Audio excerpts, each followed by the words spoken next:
Hi everyone, my name is Jill Oberle and I am a professional counselor on staff at Caris House, and I get to work on the Caris Kids team.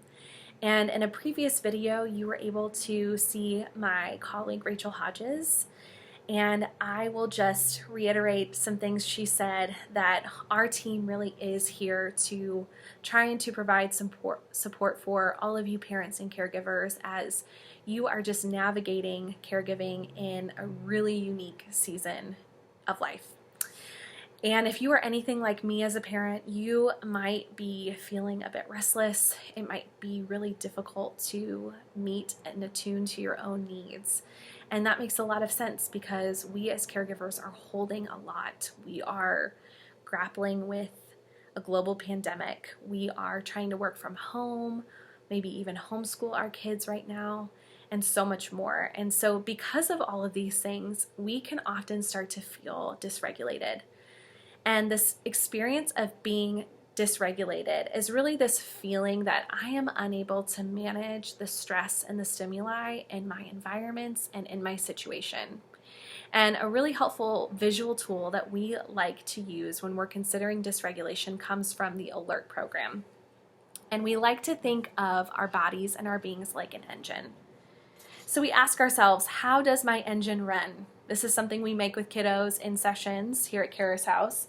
And your engine might be running in the red, so you might be dysregulated in the red if you're feeling anxious or angry or overstimulated or overcaffeinated.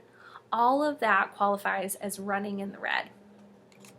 Now, you also might be dysregulated and running in the blue. And if your engine is running in the blue, you might be sad, sluggish, tired, melancholy, depressed.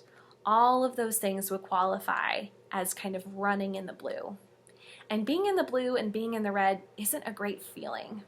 And it's oftentimes when we're in those two zones that we behave in ways that we're later going to regret, like yelling at our kids or having a passive-aggressive tone with our spouse, right? And so what we know is that in order to really function optimally, we want to be running in the green. And that is really when our bodies and our beings feel just right, or when we feel regulated. And that process of self-regulating, which is getting our bodies from a place of dysregulation to a place of regulation, can be really challenging. And it's actually something we have to be quite intentional about as people. And it's really important for us because when we're in the green, that is when we are able to be calm, be alert, be focused, engage in respectful relationships. All of that sounds really lovely and wonderful right now, doesn't it? So let's think about, how do we get ourselves to the green? Well, a great place to start is with your basic needs. So start to consider whether you've been drinking enough water, whether you have been eating regular balanced meals throughout the day, whether you are getting enough sleep and kind of having a normal sleep schedule and rhythm. And then, once you've considered those things and made adjustments accordingly, start to think about your sensory experiences. What are sensory experiences that I can incorporate to help my body feel just right? So maybe you need to incorporate movement into your day. You need to go for a walk or a run or have a family dance party. Anything that can get your body moving. Or maybe you need to listen to some calming music to help your body move from the red to the green. Maybe you need to take a hot shower or a hot bath to help your body relax after being in the red. There are a number of different ways that we can do this, that we can help to structure our sensory experiences in order for our bodies to feel just right.